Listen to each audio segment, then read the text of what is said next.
Where's Felix? Oh, we just left. We won't be seeing him again.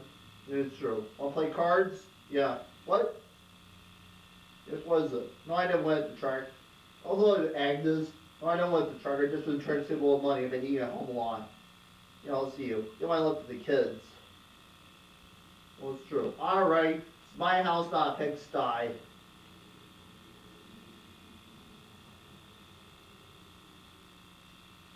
In honor of the 20th anniversary of Survivor, I'd just like to say something from the bottom of my heart. What the hell do you think you're doing? You have pissed away 20 years of your life yelling at people. Castaways on island. People out in the middle of nowhere. I can't believe you go gaga over these people. You're a bunch of freaks. A bunch of perverts. A bunch of bizarros. That's what you are. Bizarros.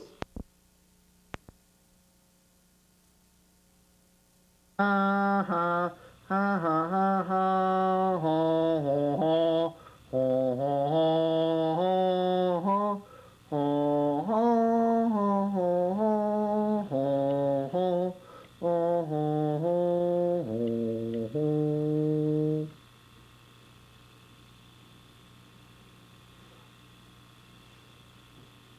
Ladies and gentlemen, there has been told there may be part of an inspector general coming this way any moment. I demand that all bribery stop until further notice. And we may understand. He appears to be an heir from the capital, for he travels incognito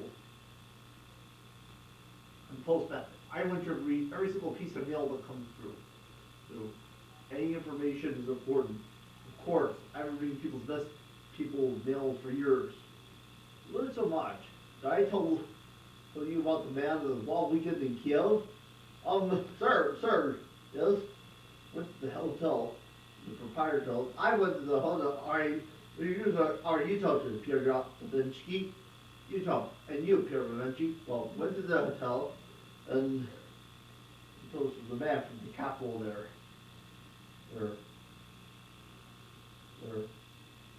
I said, all right, you both said, ah.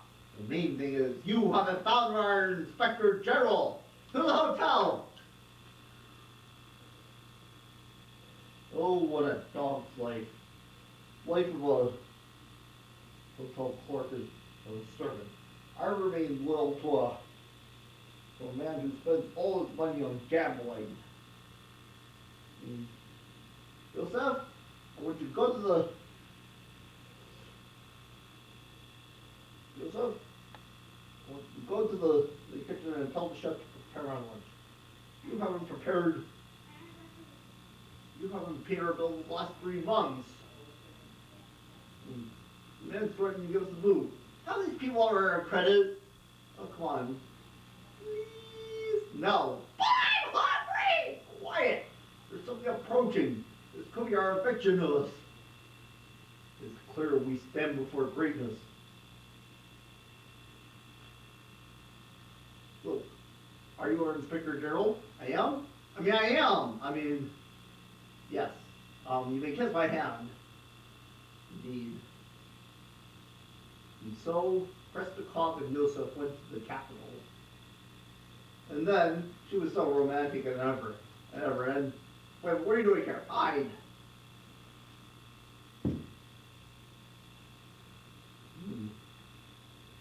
Have you seen how the girl was impressed with me? The girl was impressed with me, and mother, she was all over me. Quick, hide. I couldn't help noticing about some things that for me to discuss about certain affairs of business. Of course, certain affairs of business. You know, I've fallen in love with you. You have? You have? Indeed. I've fallen madly in love with you. We shall be married tomorrow. And then the next day. And then she said, C'est la vie! Mr. Christakov! Over here, now. Yes? These people think you're an Inspector General. You must leave before they catch on. Oh, pooh, I was having fun. excuse me, I have to go. Urgent matters is state carry. You can't leave me. I'll return within days. Ladies and gentlemen, I have important news. The man we took as the Inspector General was not the Inspector General. I have a letter written by that man. My dear friend, life has changed drastically. The people here are quite vulgar. The mayor as slow as a horse behind.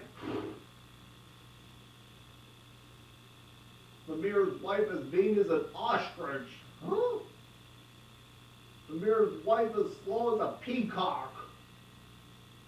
The judge as slow as an old cow.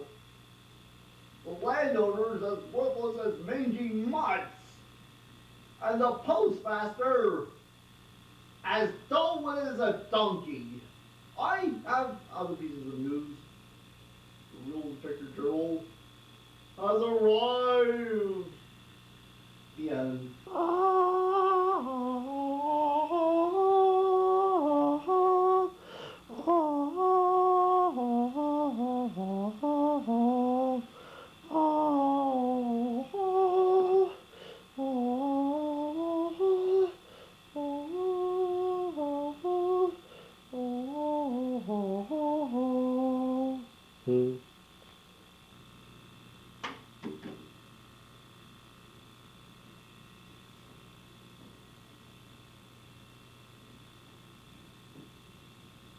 Oh, Thomas Renfield, what seems to be the problem? I just came back from a holiday in Transylvania. Saw something terrible. Terrible? How terrible? I saw a vampire. You mean bad? A real vampire, Count Dracula. Don't be stupid. The last of the Draculas died centuries ago. Yes, but yet he lives. And the means in which he lives are terrible. He lives by drinking blood. He'll make two small punctures in his fangs in the jugular vein and drink the blood. It's terrible. I had to tell someone. Also, I think it was bad, bad, and bad. Ah! And so, after a long trip to Transylvania, Van Helsing arrived. So what can I get for you? First I would like something to eat, and then I would like some information. I wish to know he who is called Count Dracula. You dare speak his name? Why is that terrible? Do you know the fear we live in day to day, knowing he could just drink your blood? Don't worry, I've come to destroy him. Don't worry, you'll never get past Igor for a start. Who is Renfield? Renfield is manservant to Dracula. He protects his master's coffin by day. He sleeps in a coffin because he can't stand the sunlight. He does. He crumbles into 200-year-old dust. And another thing, he don't like garlic. I hate garlic. I don't like garlic either, but no, garlic keeps him at bay. Hold up garlic and he can't get at you. And he doesn't like religion either. Religion?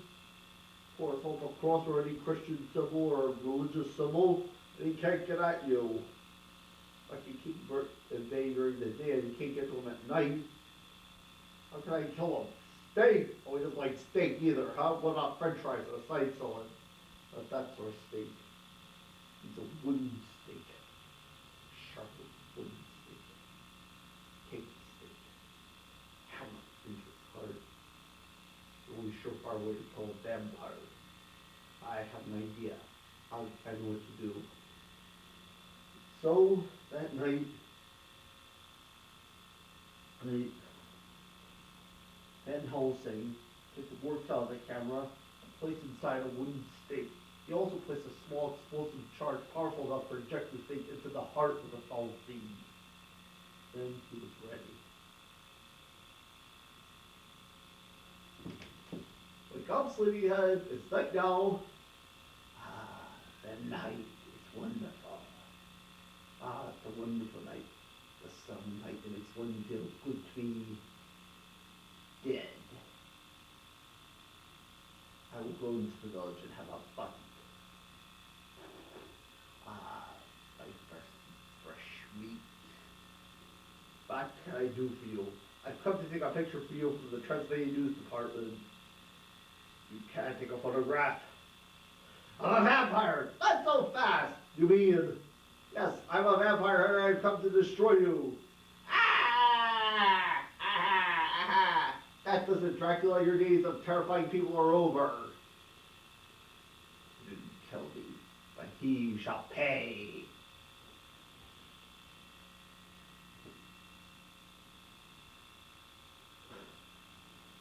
Ho ho ho ho ho ho ho ho ho ho ho ho ho ho.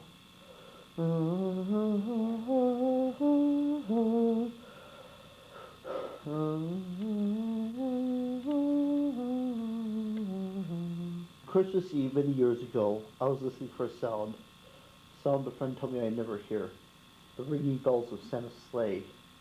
There is no Santa, my friend had insisted, but I knew he was wrong. Late one night, I did hear a sound, the squealing metal and screeching trains.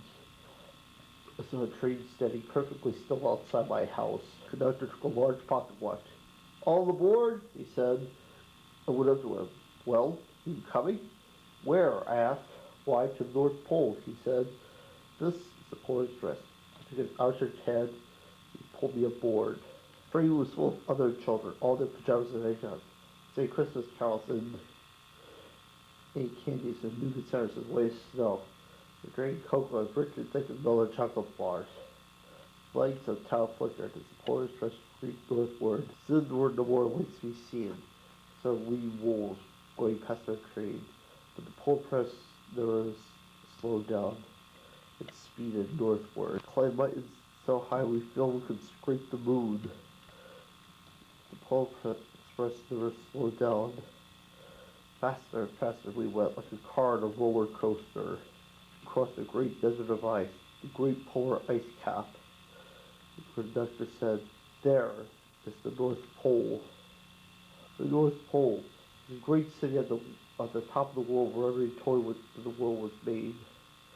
First we saw them well. They are gathering toward the center of the city. See, this is where Santa will give the first gift of Christmas.